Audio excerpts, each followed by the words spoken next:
Assalamualaikum warahmatullahi wabarakatuh. Pemirsa JMTV dimanapun berada, kembali kita pada podcast hari ini. Podcast kita kerjasama dengan IAKMI NTB dan UNICEF, dan akan banyak membahas tentang imunisasi, yaitu pentingnya imunisasi.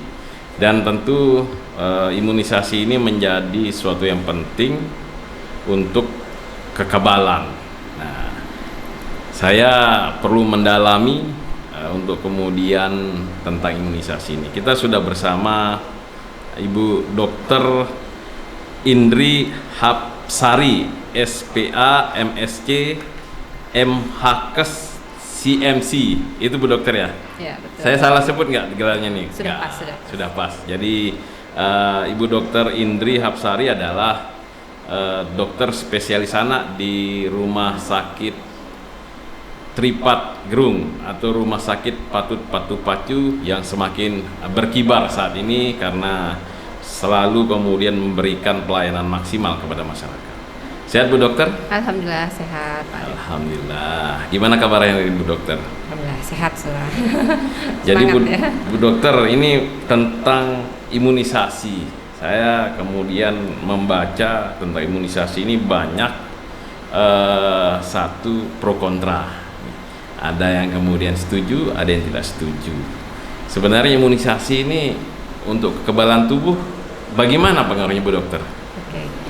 Jadi terima kasih ya Pak Arif atas kesempatannya. Ini podcast untuk Lombok Barat bagus sekali mengambil tema imunisasi ya. Jadi kalau kita berbicara imunisasi, kita ambil kata dasarnya dulu tuh, imun ya. Imun berarti artinya kebal atau resisten atau kuat gitu ya. Sehingga kalau berbicara imunisasi adalah suatu upaya ya meningkatkan kekebalan tubuh atau meningkatkan daya tahan tubuh terhadap suatu penyakit gitu. Sehingga suatu saat nih tubuh orang tersebut terpapar atau kemasukan kuman penyakit, maka dia lebih kebal. Minimal dia kalau sakitnya ringan gitu, tapi yang kita harapkan mungkin tidak sakit gitu. Jadi kata kuncinya di imunisasi itu memberikan kekebalan tubuh, sehingga kalau dia terkena besok kapan gitu ya, terkena kumannya masuk, tubuhnya jadi lebih kebal, dia tidak kena sakit, ataupun kalau kena ada gejala ringan gitu. Jadi seperti itu prinsipnya. Jadi lebih kepada kekebalan tubuh berarti Bu Dokter ya. Jadi ketika kita sudah imunisasi, resiko kita kena penyakit itu kecil Bu Dokter? Kecil, betul. Bahkan kita menjadi kebal? Ya, insya Allah sih bisa lebih kebal, tapi kalaupun terkena itu lebih ringan, gejalanya ya. Kadang-kadang masyarakat itu khawatir dengan imunisasi Bu Dokter. Jadi ada yang mengkhawatirkan tentang efeknya dan sebagainya. Sebenarnya imunisasi ini efeknya untuk kesehatan seperti apa sih Bu Dokter? Efek negatifnya ada nggak? Efek negatif ya. Jadi semua tindakan kesehatan itu pasti ada resiko, kita bilang ya, resiko. Jadi tentu semua itu sudah dipikirkan masak-masak. Artinya ini membuat vaksinasi pun sebenarnya sudah dipertimbangkan matang-matang gitu. Prosesnya itu sudah cukup panjang untuk menjadi suatu vaksin yang di launch ke masyarakat. Jadi dari mulai penelitian tingkat dasar gitu ya, di hewan coba, kemudian di manusia, baru nanti setelah dia dikeluarkan dilihat lagi ada efek samping nggak yang berbahaya apa tidak. Sehingga kalau sudah diterbitkan atau disarankan oleh orang kesehatan gitu ya, dalam arti ini kita punya di dunia juga ada tuh yang berhubungan dengan komunitas untuk vaksinasi itu insya Allah dia aman. Kalaupun ada, itu memang tergantung masing-masing individu gitu ya. Jadi memang kalau masalah kesehatan tuh nggak bisa si A sama si B dikasih obat yang sama, misalnya tuh reaksi sama juga enggak, karena ada tiga faktor kita bilang nih orang-orang IAKMI biasanya paling paham tuh kesehatan masyarakat. Ada host, masalah inangnya, tubuh kita tuh daya tahan tubuhnya seperti apa, kemudian kumannya tuh seberapa berat gitu ya, sama lingkungan. Jadi tiga faktor ini saling berpengaruh gitu, sehingga nanti efek sampingnya seperti apa sih kalau divaksin. Nah, efek sampingnya ini memang berbeda, tapi insya Allah dia ringan-ringan aja gitu. Kalaupun berat itu sangat-sangat kecil, dan itu sudah dipertimbangkan masa-masa sehingga bisa diantisipasi untuk terapinya gitu. Contohnya apa? Kalau yang ringan-ringan, ya mungkin Bapak Ibu ngertinya kalau divaksin pasti demam ya gitu, padahal nggak semua ini, terutama vaksin-vaksin anak. Yang demam tuh paling kalau kita punya 15 vaksin nih, yang demam tuh cuma satu vaksin yang digabung jadi satu, yang di masyarakat tuh namanya Pentabio, itu aja yang bikin demam. Kalau yang lain sih biasanya nggak ada campak, tapi demamnya nanti 1 minggu biasanya. Jadi nggak semua bikin demam gitu, tapi udah terpatri nih di otak bahwa kalau divaksin pasti demam gitu. Padahal juga nggak dikasih obat, demamnya biasanya juga baik-baik saja. Ada 1-2 kasus ketika dia demam jadi tinggi sehingga anaknya rewel bahkan sampai kejang, itu tapi kecil banget persentasenya.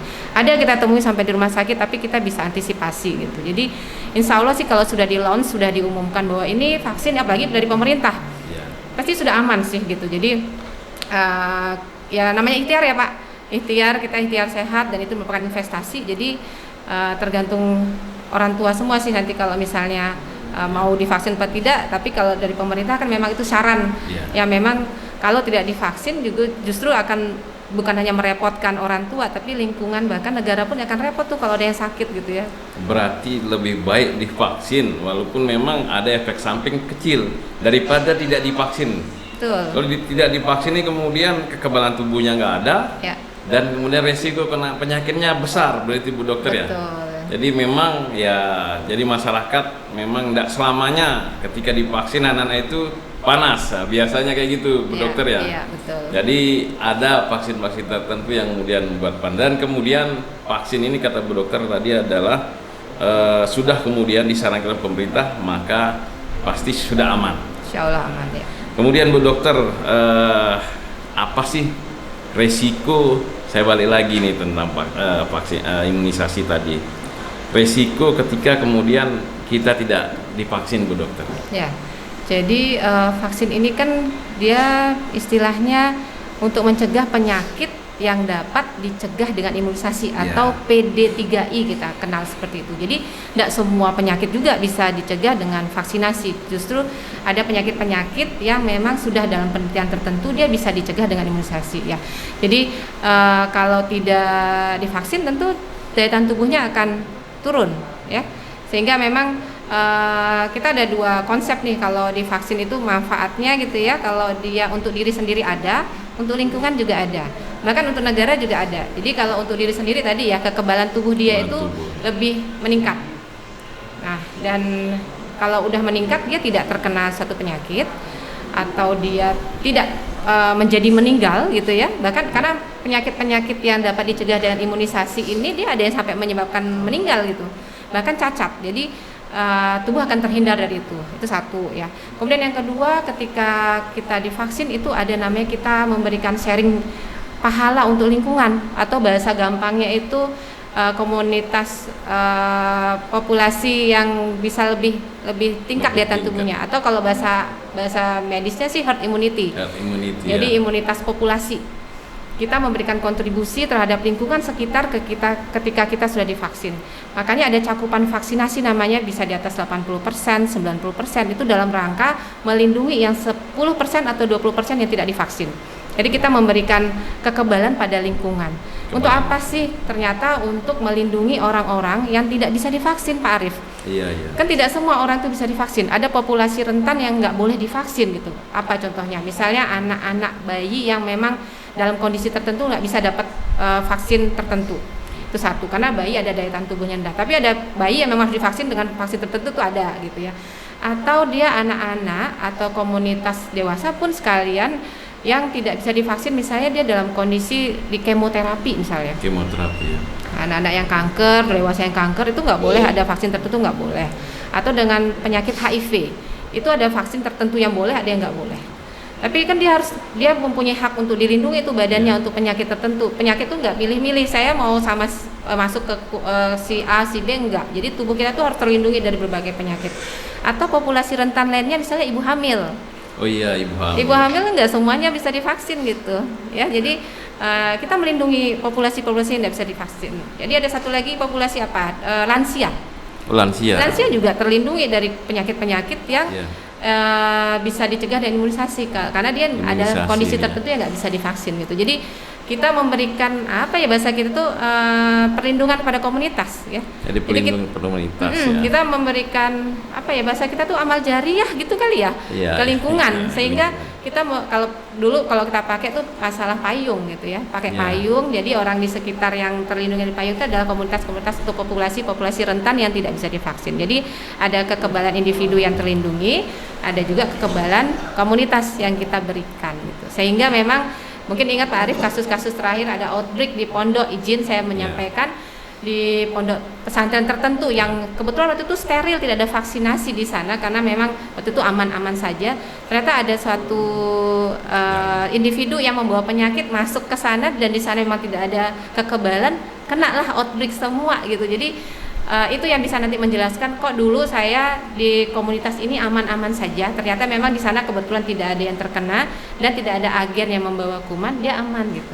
Atau bisa jadi dia komunitasnya itu dia sendiri nggak tervaksin tapi lingkungannya itu tervaksin, jadi dia terlindungi dari lingkungannya sehingga memang kesannya dia dari dulu sampai sekarang anak-anak saya nggak ada divaksin aman-aman aja dok gitu.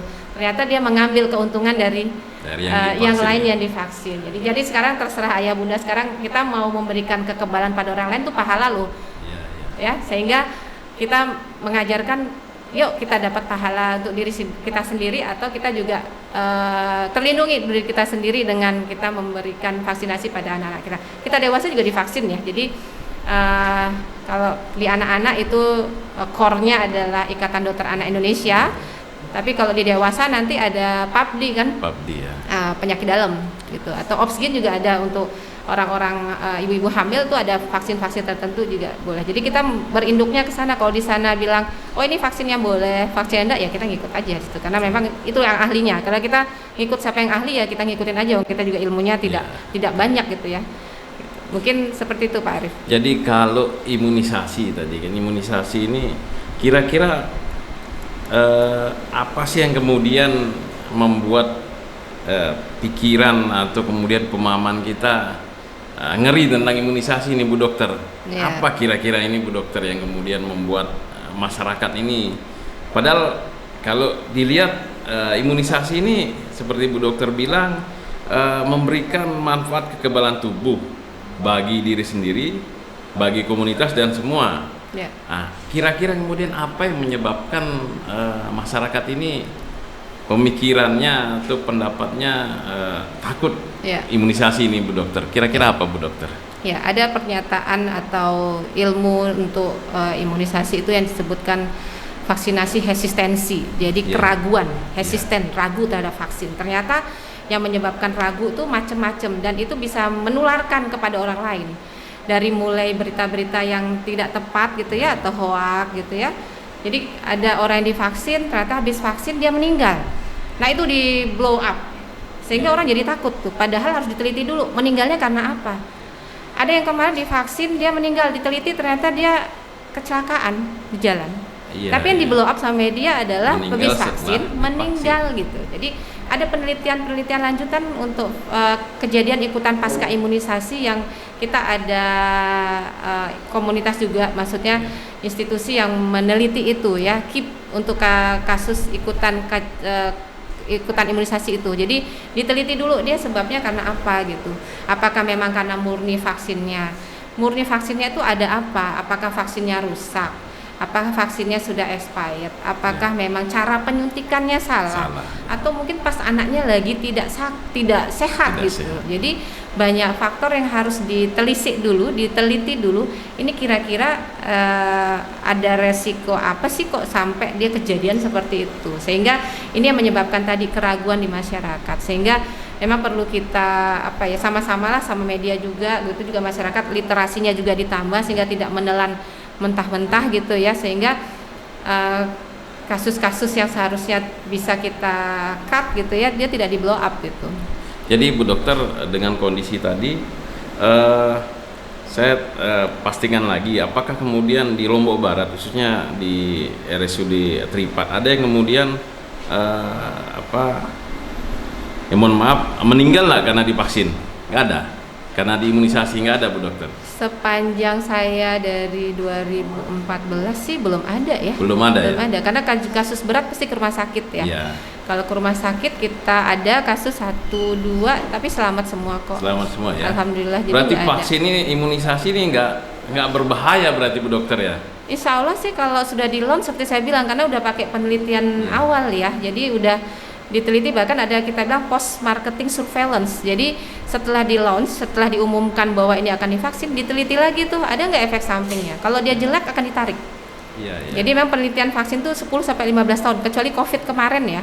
Kalau COVID kemarin terpaksa di-cut karena kita butuh emergensi banget. Iya, emergency sih. Emergency banget. Sehingga tapi alhamdulillah belajar dari kasus COVID, orang-orang akan paham bahwa ini orang rebutan vaksin, kenapa? Supaya dia bisa berpergian, ya kan? Iya. Bapak Ibu nggak bisa berpergian kalau nggak divaksin.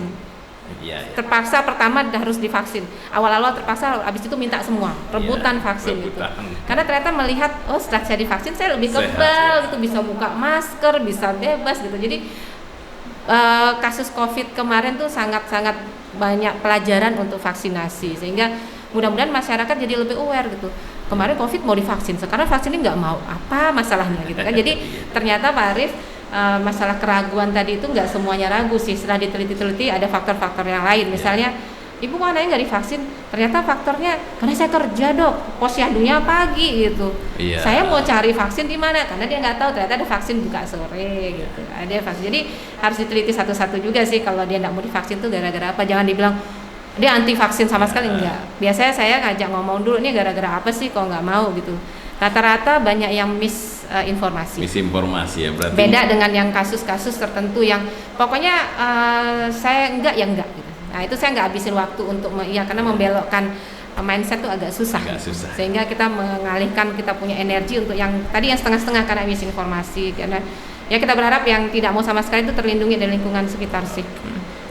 Bu Dokter, ini mungkin perlu juga kita tulis lebih dalam. Ketika kemudian ada efek samping yang terjadi, Bu Dokter, apa yang perlu dilakukan sama orang tua ketika setelah imunisasi? Ya. Gimana Bu Dokter? Ya, jadi efek sampingnya tuh banyak ya Pak Arief, dari yang ringan sampai berat ya. Yang ringan itu biasanya kita bilang yang lokal. Yang lokal tuh habis disuntik dia kok rada-rada bengkak, merah gitu ya, kesakitan. Itu boleh dikompres gitu. Biasanya kan kita habis divaksin nggak langsung pergi sih. Biasanya ditunggu sebentar. Kalaupun pergi biasanya petugas kesehatan akan menginfokan gitu. Kalau tidak menginfokan untuk kasus-kasus misalnya yang resiko demam, biasa udah dikasih nih, dibekali nih di posyandu penurun panas. Ada orang tua yang langsung ngasih, boleh karena untuk mengurangi rasa nyeri. Ada yang juga nunggu kalau demam baru dikasih. Jadi nggak semua juga bikin demam itu. Jadi penanganannya seperti itu, tergantung muncul reaksi apa. Tergantung reaksinya Bu Dokter. Tuh, kalau yang berat itu tapi jarang kasusnya 1/1000, 1/100.000 kasusnya sampai kejang tuh jarang. Jadi kalaupun munculnya itu biasanya kalau misalnya kejang ya itu demamnya tinggi sekali gitu. Jadi bisa kejang, tapi jarang Pak Arief kasus seperti itu. Atau ada reaksi yang berat-berat lagi, misalnya anaknya tiba-tiba nggak sadar, tapi jarang. Ada satu tapi jarang. Jadi Jarang, kita tidak memblow up yang kecil, yang sedikit itu sehingga dia menghancurkan yang kasus-kasus kecil, karena ini semua pasti ada resiko, tapi resiko yang paling kecil itu yang kita antisipasi supaya tidak jadi lebih banyak kasusnya gitu. Berarti selama ini efeknya adalah efek sampingnya resikonya kecil Bu Dokter, secara umum ya kecil. Secara umum kecil. Ini berarti sekali lagi saya pastikan Bu Dokter, vaksin ini tidak bahaya berarti Bu Dokter, imunisasi ini tidak bahaya berarti Bu Dokter ya? Ya, insya Allah tidak bahaya, karena memang kan tadi udah dibuat penelitian dari awal ya, sudah dilihat mana. Kalau yang bahaya otomatis disortir, nggak boleh lanjut penelitian. Kita udah pakai penelitian Pak Ari, jadi bukan testimoni ya. Jadi kita di kesehatan itu ada hierarkinya. Hierarki untuk mengambil suatu keputusan itu. Jadi kalau testimoni itu udah paling bawah. Karena kenapa? Testimoni itu kan tiap orang beda-beda. Si A akan ngomong bagus, si B ngomong tidak bagus. Yang bagus ngomong di media, jadi testimoni. Yang nggak bagus nggak ngomong. Gitu. Jadi itu level of evidence-nya itu paling rendah. Tapi kalau paling tinggi itu namanya ada meta-analisis gitu. Buat penelitian-penelitian yang memang sudah dikomprehensifkan. Ini vaksin itu bukan di Indonesia saja ya, Ayah Bunda ya. Di seluruh dunia, bahkan Israel pun itu juga vaksin semua ya. Gitu. Di Arab vaksin semua. Ibu-ibu kalau misalnya ada yang mau keluar negeri itu disyaratkan vaksin tertentu karena mereka divaksin semua. Kenapa? Karena mereka mengetahui manfaat vaksin itu sendiri. kita sering menerima orang tua yang pingin sekolah ke luar negeri, anaknya minta dilengkapi dok, karena kalau nggak dilengkapi buku vaksinnya nggak diterima sekolah di sana, karena dianggap anak itu nanti dari luar negerinya dia masuk ke komunitas bawa penyakit, sehingga dia harus divaksin dulu gitu. Jadi betapa vaksin ini bukan masalah lokal di Indonesia, tapi ini adalah global dan memang manfaatnya sangat banyak gitu. Jadi ini kita bilang suatu penemuan yang super hebat di abad ini gitu ya, tentang vaksinasi yang bisa mencegah penyakit. Jadi prinsipnya kan mencegah penyakit. Kita tahu biaya pencegahan itu jauh lebih murah dibandingkan kita sakit gitu. Jadi investasi sehat itu sangat mahal, sehingga ya tadi masalahnya ada resiko kecil-kecil itu tertutupi dengan penyakitnya yang kalau kita kena itu bisa jauh lebih besar biaya yang keluar gitu. Terakhir Bu Dokter, mungkin ada pesan-pesan untuk pemirsa terkait imunisasi ini Bu Dokter. Silakan Bu Dokter. Ya, baik. Jadi untuk ayah bunda semuanya di rumah, karena saya dokter anak ya. Jadi kita ikuti saran dari ahli ya, saran dari pemerintah bahwa anak kita tuh dilengkapi vaksinnya sesuai di buku KIA saja gitu. Di sana ada vaksin-vaksin yang memang sudah dilengkapi banyak ya, ada tambahan-tambahan vaksinasi yang dulu hanya beberapa, sekarang sudah lengkap. Bahkan vaksin-vaksin yang mahal kalau ibu beli di luar itu sudah ditanggung oleh pemerintah. Ikuti semua sesuai prosedurnya, jadwalnya. Kalau misalnya telat atau kalau misalnya tidak sempat itu nggak hangus, kita kejar, namanya catch up. Jadi silakan ibu datang ke posyandu, datang ke puskesmas atau ke rumah sakit atau ke dokter spesialis anak yang terdekat gitu ya, sehingga bisa dikejar tuh jadwal imunisasi yang terlewat. Jadi istilah imunisasi hangus nggak ada, karena kemarin kita COVID juga banyak imunisasi yang kelewat, jadi kita kejar. Jadi kita kejar imunisasi demi investasi kesehatan anak-anak kita. Mungkin itu. Terima kasih Bu Dokter atas penyampaian sosialisasi yang tentang imunisasi, penting imunisasi. Jadi masyarakat khususnya Bapak Ibu, imunisasi ini untuk kekebalan dan tidak perlu ragu, karena pemerintah sudah kemudian melakukan penelitian mendalam sebelum kemudian merekomendasikan imunisasi melalui vaksin ini. Jadi ini manfaatnya sangat besar bagi diri kita pribadi, bagi komunitas dan bagi seluruh masyarakat global. Jadi jangan ragu lagi untuk kemudian melakukan imunisasi, karena imunisasi ini untuk kekebalan tubuh kita. Demikian podcast kita kali ini. Dan tentu harapan kita seluruh masyarakat setelah menonton podcast ini bisa berbondong-bondong untuk kemudian melakukan imunisasi seperti tadi dikatakan Bu Dokter, di posyandu, puskesmas, dan di tempat-tempat yang menyediakan vaksin, di dokter spesialis anak tentunya. Demikian, wassalamualaikum warahmatullahi wabarakatuh.